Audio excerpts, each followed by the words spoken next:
Hi, and welcome to this post-budget quick take from The Wire. We've been live blogging Arun Jaitley's speech, the budget speech, and bringing you highlights as he announced them. And we haven't had all that much time to unpack the numbers or deconstruct what he said. But I think there is enough that he laid on the table for us to attempt a first stab. And it seems to me that it's useful to just remind ourselves of the broad brush picture that he sketches right at the outset of the budget when he spoke of the three new innovations that the government has chosen to do this year. I found them quite significant.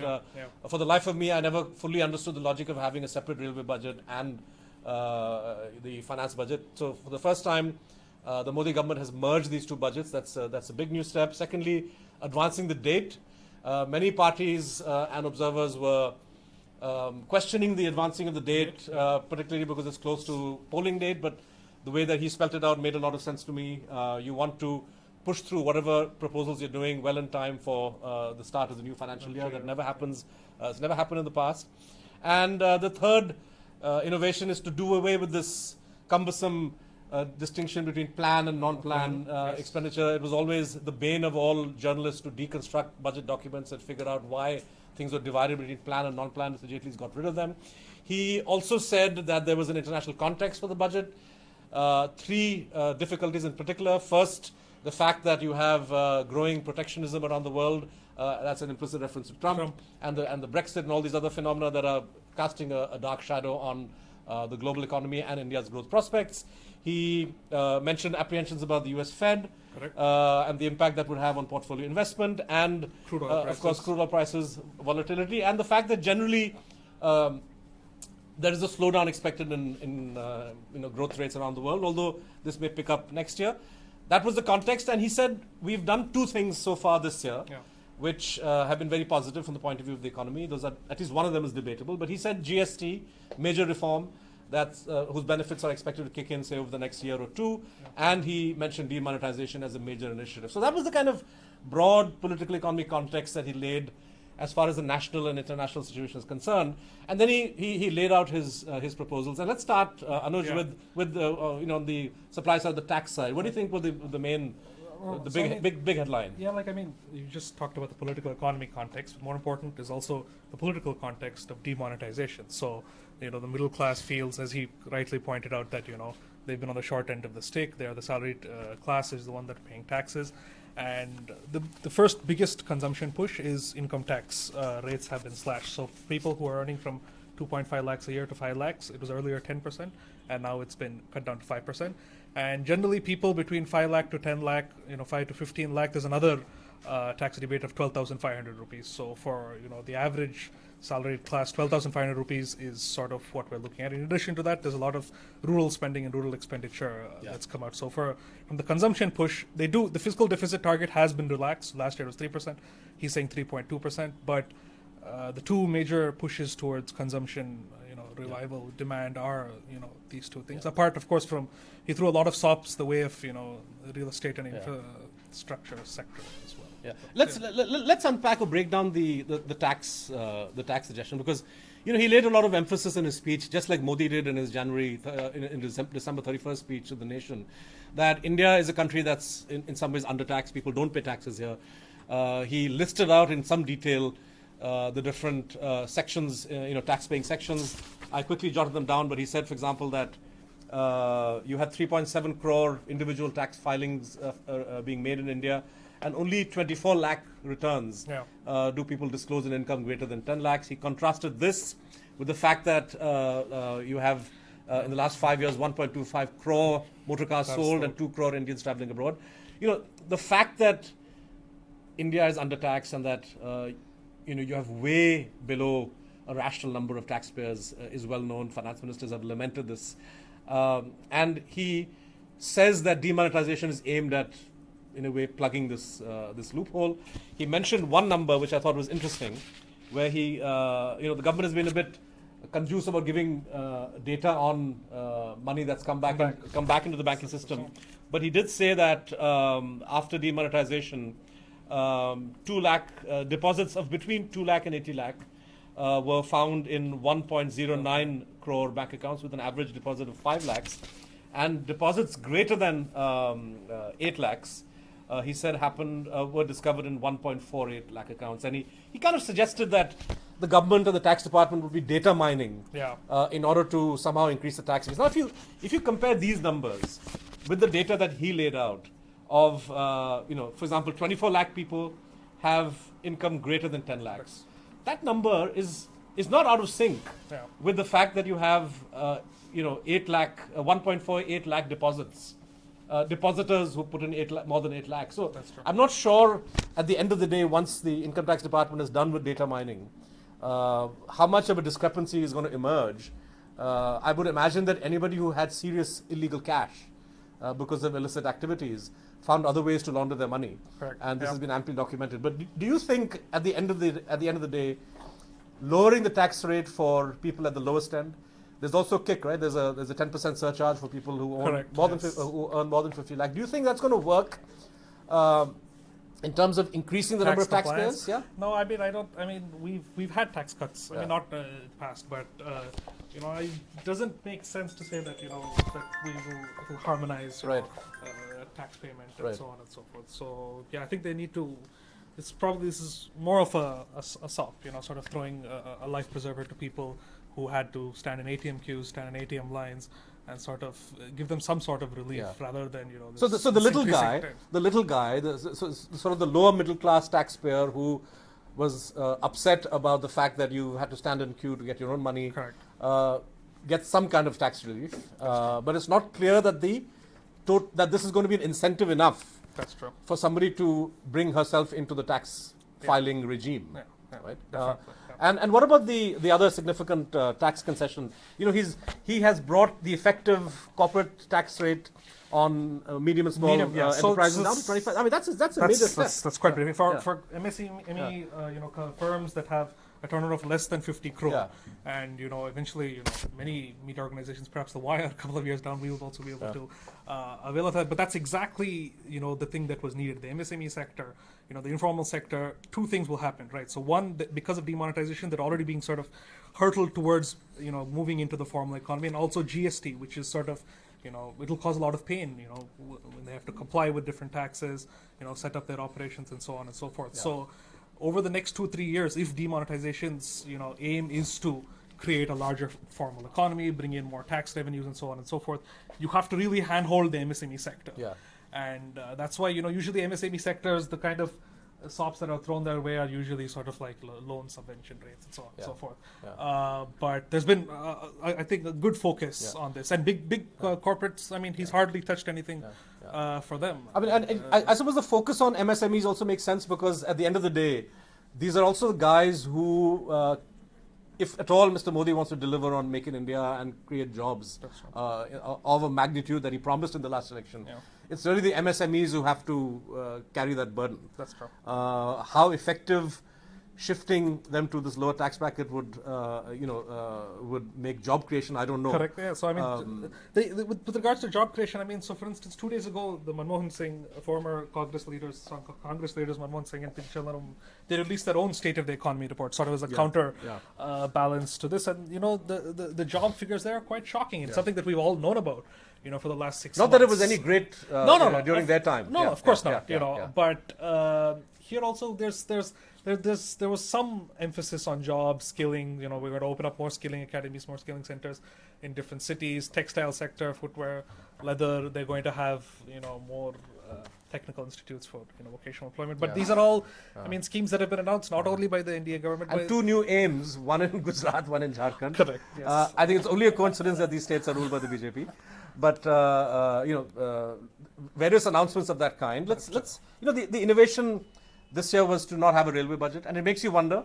Our colleague M.K. Vinu tweeted that Jaitley was done in 3 minutes. Right? It makes you wonder, why did we waste a whole day in the past and a speech that typically ran to more than an hour in presenting something that has been so drastically done away with. That's true. And I suspect that, I mean, one hopes that in the budget documents there's a lot more meat when it comes to the railways. But there was some interesting, I mean, this idea of making the railway is more competitive with other modes of transport. There seems to be a push in terms of PPAs. Correct. He said both for railway, for this sort of seamlessness of connectivity, so that you could have railways tying up with private logistics companies to ensure you have end-to-end the sort of solutions, end-to-end kind of competition with trucking firms. Yeah. And he also spoke about private-public partnerships for modernizing railway stations. Correct.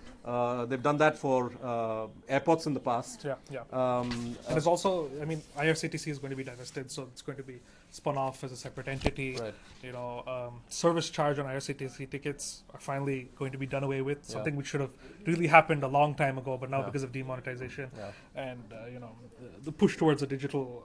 There was a lot of stuff on lowering excise and customs for digital transaction equipment. Right? Correct. Yes. I mean, these are all things that really should have happened way before, you know, demonetization. If it had been parallel, but it's great to see that happening. And you know, speaking of, you know, sort of managing the optics of demonetization, we also see, you know, sort of. I'm not so sure we're getting more cheaper iris scanners, quite frankly, in this country. But anyway, that's true. There's sort of an obscure reference to Vijay Mallya, for instance. You know, so that we're going to either bring out a new law or there'll be some legislative changes to go after these confiscate assets. Again, we don't know, you know, to what extent it will actually. It's interesting that I mean, the budget. Every budget is a political exercise, right? But it seemed to me that Jaitley and of course his boss Narendra Modi are trying to directly address 2 or 3 sharp political criticisms that have come to the fore ever since the demonetization campaign started, right? Number one, that, you know, the goal is laudable. You want to end black money. But what about the big guys? You allowed Mallya to run away. You haven't done anything for Lalit Modi. The criticism number 2 was that what are you doing to curb the use of black money by political parties? Because everybody knows that political parties use a lot of black money. And, you know, so you have proposals in the budget, right? So the law you've talked about, he says, of course, with all the constitutional safeguards, but if you are a defaulter and you manage to escape the clutches of Indian law and you are perhaps in a I mean, if you don't submit to that jurisdiction. Correct. I would imagine if attempts at extradition fail, as they patently have when it comes to at least Lalit Modi, perhaps Mallya too, then your assets in India would be attached. It seems to me that if the government was serious, if there were political will, I would imagine that there is enough, even now within existing laws, given the kind of agreements that many of these guys sign when they take loans, to take charge of assets. So I think political will is really the issue here. Correct. That's true. And then, I mean, if you look at other, you know, major, you know, a very closely connected issue, the NPA crisis, for instance. Okay, here we don't see a lot of political will. For instance, the amount that has been allocated for bank recapitalization is approaching 10,000 crore. That makes no sense. I mean, that's even less than what they gave last year. Right? Yes. So I mean, you know, our colleague M.K. Venu pointed out that, you know, 3 lakh crore. Is, you know, the minimum amount required to sort of de-stress these assets. And yesterday in the economic survey, Arvind Subramanian sort of had proposed the idea of a bad loan bank, you know, something that Raghuram Rajan was against. But this year's budget did not talk about it. I mean, of course, it could still in a few coming months. And if you consider the kind of, you know, when government launched demonetization, right, there was all this ecstatic talk about how the cash that's going to come in will help bank recapitalization. I think there's even a reference in the economic survey to this idea. But at the end of the day, the amount of, and, you know, considering it is a serious issue for the economy, right? Given, of course, you know, these are all largely public sector banks, and you have a sovereign guarantee behind them. So you will not have a conventional bank failure, hopefully, the way that, you know, classical literature envisages, right? So that's the big difference between a potential banking crisis in India and, you know, what's happened, say, in Cyprus or the way you've anticipated elsewhere. Nevertheless, for a problem of this magnitude, the government seems to not be committing the kind of resources necessary. So one thing here is also, as we've pointed out, on the wire before, you know, the voluntary income disclosure scheme number 2 only ends March 31st. So, you know, there are some estimates of, 1 lakh crore, possibly 2 lakh crore coming in from this, but he's sort of budgeting in the dark, really, at this point, because, they had to shift the budget. They prepone the budget, so they don't know how much is coming in through the Garib Kalyan Yojana thing. So there's a lot of sort of, groping in the dark, trying to understand how much fiscal space he really has to carry out some of these more stricter. I also wanted to explain to our viewers, because I was talking about the political context of the budget, the fact that Jaitley and Modi want to respond to criticism. So one of the big criticisms that was made by people like us or other analysts was that, what happens to black money and political parties, right? And so Jaitley made 3 announcements today, or he sort of drew attention to 3 things. Number one, he says, we are going to lower the threshold from rupees 20,000 down to 2,000 as the cap on anonymous cash donations. Well, cash donations. He didn't say anonymous, but I would imagine that I would imagine that just like political parties aren't required to disclose or keep records for cash donations of less than 20,000, and now he's lowered that to 2,000. I don't think parties will be required to keep records, which kind of defeats the purpose, because we've seen at least 2 examples, one of the Bahujan Samaj Party in the past, and Mayawati's leader, who had declared, when asked about sources of income beyond her means, that these were the sum of micro donations, less than 2,000 and so on, for which she had no records. And the Sahara, the matter which led to Subrata Roy going to jail for contempt of court, there also he says we've got this vast amount of money on the basis of chota in deposits, and so having a KYC for any political donation, I didn't see that announcement, and I think that's a major loophole. If you have guys who are willing to pump cash into parties and parties willing to accept cash, sure, lowering the threshold from 20 to 2 is a measure of some sort, but if you're not required to keep records... That's true. But so I think one sort of the KYC question is also addressed in his 3rd point, so which is the this creation of new electoral bonds, which I think that's really, I mean, again, that doesn't talk about perhaps the informal economy which donates to the political funding system, but larger corporates who might want to remain anonymous. It seemed to me that the electoral bond, it's an interesting idea. I think is perhaps more aimed at anonymizing corporate donations, so that a company... These large formal corporates. So let's say Tata or Reliance or somebody wants to give money to the Congress or BJP or BSP or SP and doesn't want other parties to know.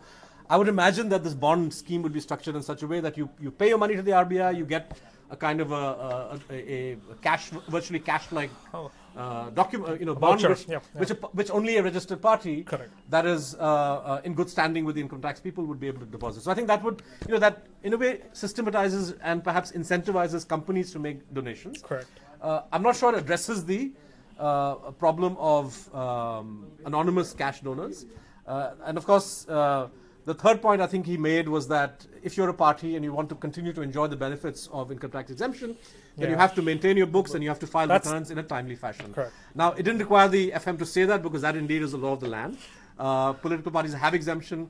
They are notoriously late filers, and they are notoriously bad keepers of books. They don't follow RTI. So good luck to Mr. Jaitley. If he thinks these measures are going to be enough. I think it's a step in the right direction. It shows in a way that the government has been responsive to the public criticism of complicity of political parties in the generation and use of black money. But I think as a set of measures, perhaps it doesn't go far enough.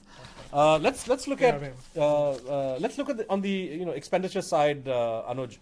Narega. Last year, the government had claimed that we spent a lot of the largest ever. It emerged that 38,000 crore last year was less than 40.5, which I think the government in 2012 had given. But this year the figure is 48,000. That's a definite step up. So is this a reflection of the fact that they anticipate greater demand in rural areas because of the spillover effects of demonetization? That's definitely. Definitely. I mean, we're seeing a lot of, because of the informal labor within metro and urban cities are sort of migrating back home in search of jobs. So I mean, clearly this it's definitely aimed at that sort of kickstarting and reviving rural jobs.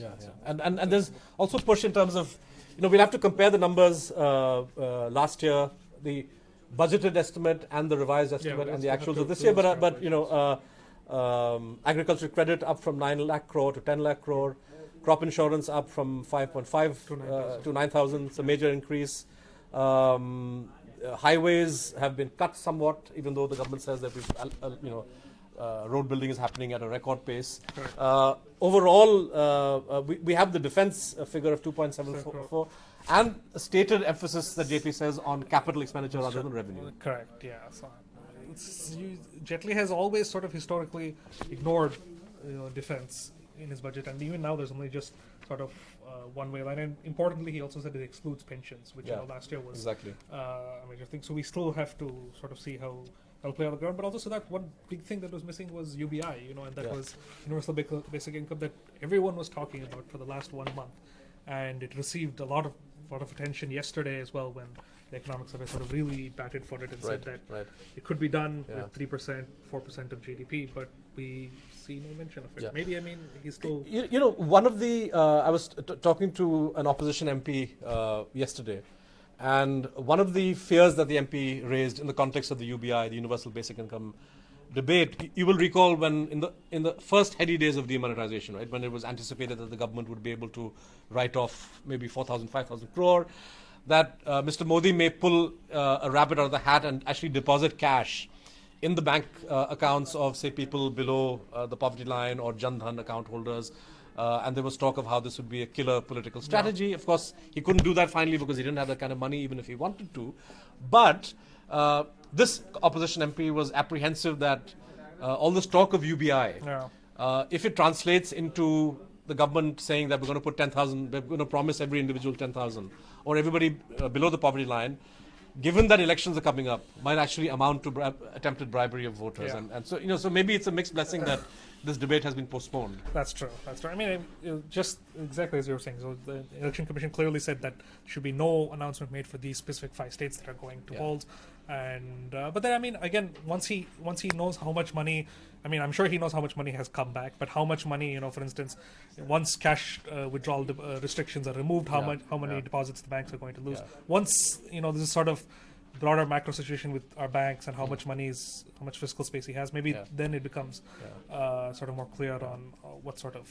And this takes us away from the budget directly, but as far as the ordinary depositor is concerned, she still has to contend with deposit restrictions for an indefinite period. Correct. Right? Whatever relaxation we've seen so far has been... So you can use the ATM card now to withdraw 24,000 a month, but you're still locked into 24,000 per account per month. Correct. We don't know when that restriction will end. The RBI has not been very forthcoming with data on remonetization. Of course, there's been an attempt to push. I saw on one of these channels a ridiculous campaign that we should help remonetize India. And you have all these film stars saying help to remonetize India. If I save on spending cash, this will allow cash to go into the hands of those who don't have it, et cetera, et cetera.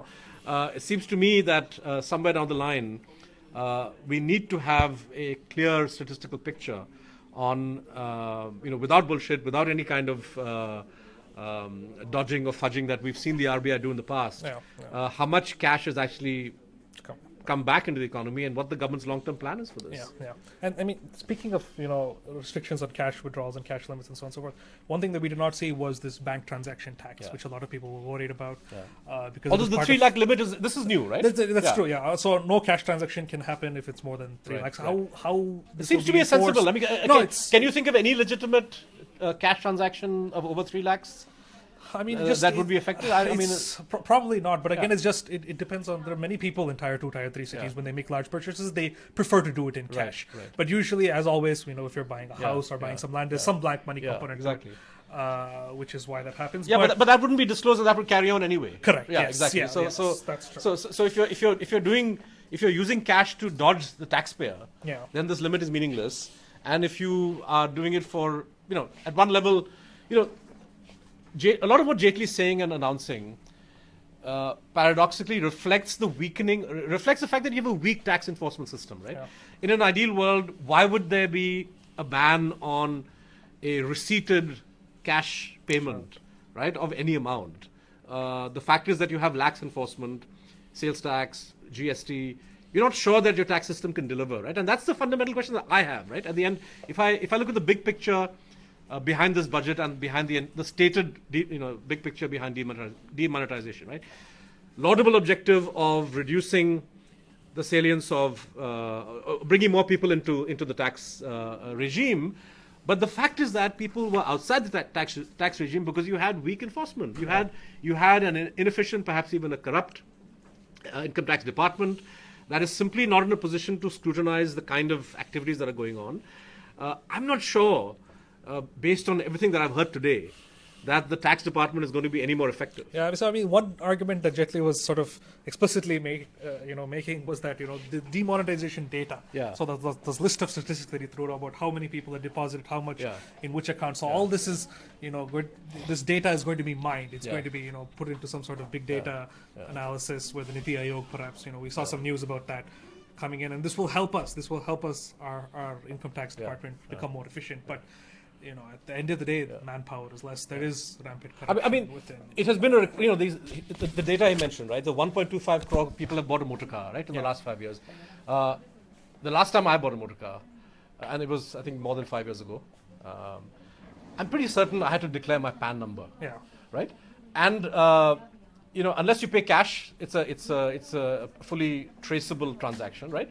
So it would have been much better if Mr. Jaitley, instead of saying, oh, we had 1.25 crore car owners and only XYZ people who've declared their income above 10 lakhs, surely the tax department is in a position to have actually analyzed who those guys are who bought 1.25 crore cars, right? I'm sure you're going to find corporate fleets, government purchases, right? Once you remove corporate and government purchases from 1.25 crore cars sold, you're going to find that the numbers may not be all that out of whack with your income tax, data. So I wonder, at the end of the day, while full Godspeed to him, and I think the tax GDP ratio is abysmal in this country, and it needs to be. I'm not sure that this government has what it takes, or Jaitley has adopted the kind of measures that he needs to in order to actually increase the tax to GDP ratio. No, that's for sure. I mean, like you said, the numbers that he listed out. It's not a surprise. This is not some sort of shock. We've known this for the last 3-4 years, and it's really a question of whether they have the political will as well as sort of the administrative efficiency to crack down on this, and we'll have to. And it's the one holy cow in the Indian tax system is the fact that agricultural income is not taxed. And this is a major loophole. We know that abuse of this is rampant. You have large vested interests that would like to keep this exemption going, and sadly, Mr. Jaitley and the BJP, and before him the Congress Party and the UPA government, I think nobody other than the left parties actually has raised this issue of needing to bring agricultural income. Sure, you can have a threshold, right? So you don't want to target the Kisan who's anyway reeling from all the uncertainties of farming. Right? Minimum, but to have you can easily design a threshold, and the failure to do that, I think, is over successive governments is what in large measure probably explains the fact that we have such a lousy tax to GDP ratio. I'm not sure that tinkering with rates at the lower level or the higher level is necessarily going to change the big picture. Correct. That's true. I mean, there were huge loopholes that were not addressed in this budget. So just to summarize, because I know you want to get back to looking at the numbers, Anuj, if you were writing the headline for the big budget story later this afternoon, growth, supply side, political, what would you pick as kind of the big message? I think definitely. So, politics and supply. Yeah. I think those are the two sort of broad themes. And, everything else comes under these intersections. So Laffer has the last laugh in the sense that, I mean, the idea is that you cut taxes, bring more people, you increase compliance, bring more people under the tax regime, cut corporate tax for MSMEs, hope that more tax compliance by manufacturers, more jobs of manufacturers. Whatever fiscal space you say you have, although we haven't seen the final data, and I think it's important that the RBI and the government tell us the final numbers, right? But the government says that there is some wiggle room as a result of cash that's come in. Although, I find it slightly, I'm going back a bit, but slightly disingenuous for Jaitley or anybody else to cite the fact that banks have greater deposits today and that they're more liquid. I mean, these are deposits that people have been compelled to make, and that you're not allowing them to liquidate because of restrictions, right? Yeah. Tomorrow you get rid of those restrictions, there's no telling what kind of cash balances people are going to demand. Yeah. So it's, but nevertheless, I think, an attempt to deal with the political, economic, social consequences of demonetization, the move has not exactly played out economically and politically the way that Mr. Modi might have envisaged on November 8th.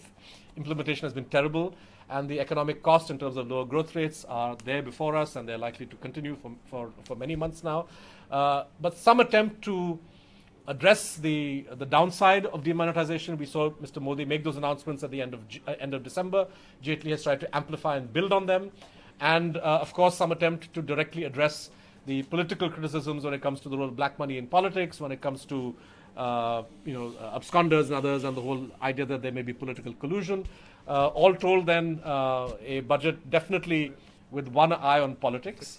But like finance ministers always end up doing, they come up with fiscal deficit numbers, revenue deficit numbers that sound very good to the markets in the first flush of the budget. Correct. I don't know what the latest numbers are, but I'm sure the Sensex is doing well. But when the numbers are unpacked and we go into the specific sector by sector, I'm sure we are going to hear a lot of analysis from people in the health sector, rural development, people concerned about cleansing the political system of money power.